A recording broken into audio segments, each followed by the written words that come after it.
भारत के सपोर्ट में कूद पड़ा पूरा तालिबान, और रूस ने क्यों भेजा रेल से काला खजाना।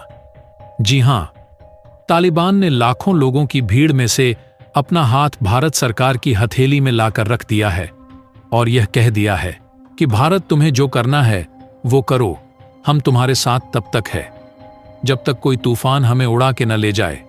और इस समय भारत और रूस के रिश्ते कभी इधर कभी उधर सुर्खियां बटोर रहे हैं। यानी पूरी दुनिया शौक में है कि भारत और रूस के रिश्ते इतने मजबूत हैं जो रूस ने रेल से पूरा का पूरा खजाना ही भेज डाला।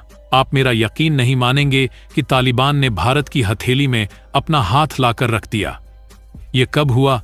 दरअसल आज की इस वीडियो में आप सभी को बहुत ही कुछ जानने को मिलने वाला है। फिर तो जिसे जानकर आप अपना हाथ भारत के हाथ में लाकर रख देंगे। अब आप सोच रहे होंगे कि भला ऐसा क्या हो गया जो पूरी दुनिया भारत और रूस से मोहब्बत करने लगी। ये तो आप इस वीडियो को पूरा देखेंगे तभी आपको कुछ पता चलेगा।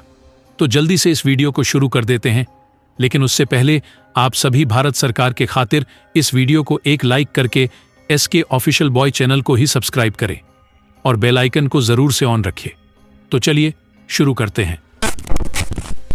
दरअसल दोस्तों, आज से सैकड़ों साल पहले आचार्य चाणक्य ने अपनी एक राय दी थी कि आपका जो पड़ोसी है वह कभी भी आपका अच्छा दोस्त नहीं हो सकता, लेकिन आपका जो पड़ोसी का जो दूसरा पड़ोसी होगा वह हमेशा आपका अच्छा दोस्त होगा।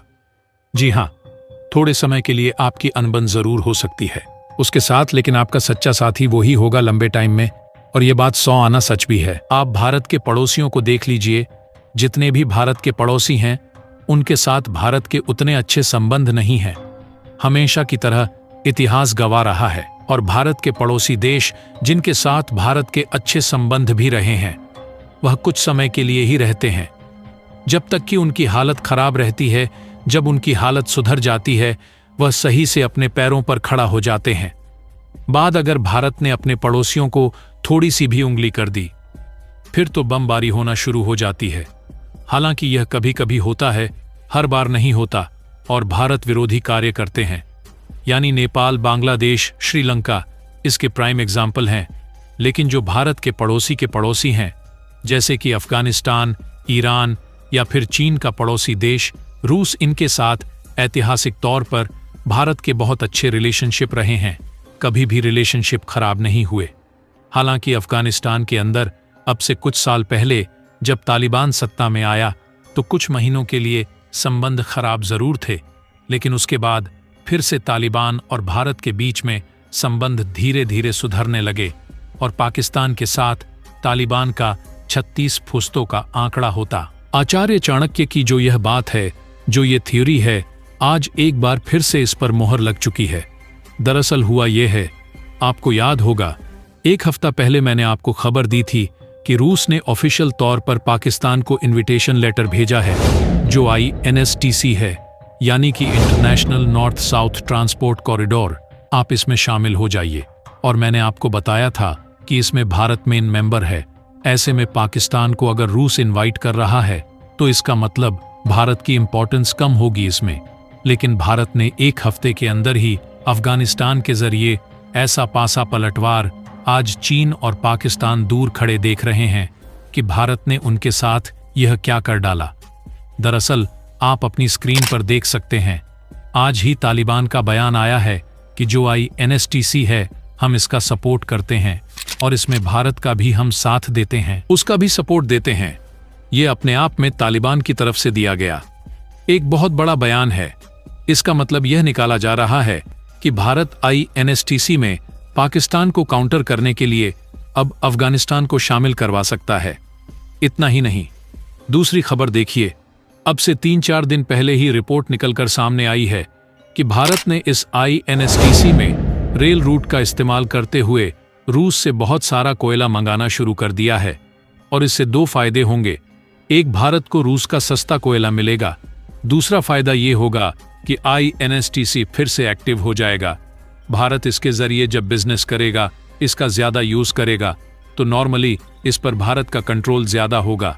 भारत का सेफ होगा कि INSTC में किसे शामिल किया जाए या फिर किसे नहीं। खास करके भारत का जोर इस बात पर है कि अफगानिस्तान को इसमें लाया जाए, खुद इसका यूज ज्यादा किया जाए तो दोनों देश मिलकर रूस को कन्विंसिंग मत ले जाइए, और पाकिस्तान में जो चीन का सीपैक प्रोजेक्ट चल रहा है उसमें INSTC को मत जोड़िए, क्योंकि अगर ऐसा होता है तो न सिर्फ INSTC चीन पाकिस्तान के हाथों में जाएगा, बल्कि इन दोनों कंट्रीज का जो सीपैक है उसे भी स्ट्रेंथ मिलेगी, और ये बात भारत और अफगानिस्तान दोनों के हकों के एडवर्स है। सरप्राइजिंग बात यह है पाकिस्तान के लिए कि भारत की इस प्लानिंग में तालिबान, जो कि अब से कुछ सालों पहले तक पाकिस्तानी सेना की कठपुतली माना जाता था, आज वह भारत का जमकर साथ दे रहा है और खुलेआम कह रहा है कि INSTC में हम भारत का सपोर्ट करते हैं। लेकिन मानिए, यह पाकिस्तान के लिए एक करारे झटके की तरह है, क्योंकि पाकिस्तान को लग रहा है कि आज तो तालिबान INSTC पर भारत का साथ दे रहा है, कल को ये दोनों देश मिलकर घेर कर उसे ना मारने लगे, दोनों तरफ से उसके खिलाफ कार्रवाई करके उसका नामो निशान ना मिटा दे। अब आप सभी को बता दें कि कोयले से भरी जिस ट्रेन को आप देख रहे हैं उसने पूरी दुनिया में कमोशन खड़ा कर दिया है। यह ट्रेन एक ऐसा गिफ्ट है जो रूस के प्रेसिडेंट व्लादिमीर पुतिन ने भारत को भेज डाला है। रूस और भारत ने मिलकर पहली बार एक इतिहास रेच दिया है। आप सभी को बता दें कि पहली बार साइबेरिया से मुंबई के लिए हजारों टन कोयला रवाना किया गया था, तो भारत और रूस के बीच बने एक नए कॉरिडोर ने कमाल दिखाना शुरू कर दिया है। इस कॉरिडोर के रास्ते पहली बार भारत की तरफ जाने वाली 2 रवाना हुई। रूस से भारत की ओर जाने वाली ये दोनों trains international north south transport corridor के रास्ते ट्रैवल पर निकली हैं।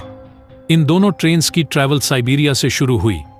उसके बाद यह ट्रेन्स कजाकिस्तान और तुर्कमेनिस्तान से होते हुए ईरान के पोर्ट बंदर अब्बास पहुंची। बंदर अब्बास पहुंचने के बाद इन ट्रेन से कोयला उतार लिया गया और समुद्र के रास्ते मुंबई के लिए रवाना कर दिया गया। पहली बार रूस से इतनी बड़ी अमाउंट में सामान सीधे भारत पहुंच रहा है। रूस ने ईरान के साथ मिलकर कुछ समय पहले ही वादा किया था कि वह इस कॉरिडोर को जल्द से जल्द बना देगा, ताकि भारत के साथ व्यापार को और भी ज्यादा मजबूत किया जा सके, और अब रूस ने यह कर भी दिखाया है। यह कॉरिडोर भारत, ईरान, अजरबैजान, रूस, मिडिल एशिया और यूरोप को जोड़ता है। यह कॉरिडोर माल ट्रांसपोर्टेशन के लिए जहाज, रेल और सड़क रूट का 7,200 किलोमीटर लंबा एक नेटवर्क है। इस कॉरिडोर से भारत को खास तौर पर फायदा मिलने जा रहा है। बताया जा रहा है कि इस कॉरिडोर से 12 मिलियन टन से ज्यादा व्यापार होने की पॉसिबिलिटी है। इस कॉरिडोर के बनते ही रूस के सेंट पीटरबोर्ग से मुंबई तक सामान अब 20 से 25 दिनों में ही पहुंच जाएगा, जबकि पहले रूस से भारत आने में सामान को 40 से 45 दिन लगते थे। इस कॉरिडोर के साथ ही भारत एक और कॉरिडोर पर काम कर रहा है, जिसे India middle east Europe economic corridor कहा जा रहा है। यह कॉरिडोर भी भारत से निकलकर मिडिल ईस्ट के रास्ते होते हुए इजराइल पहुंचेगा, उसके बाद ग्रीस तक चला जाएगा। ग्रीस पहुंचने का मतलब है कि भारत आराम से पूरे यूरोप में बिजनेस कर सकेगा। तो दोस्तों, आप सभी की इस खबर पर क्या राय है, आप हमें कमेंट बॉक्स में जरूर बताएं। और वैसे आप सभी को यह वीडियो कैसी लगी?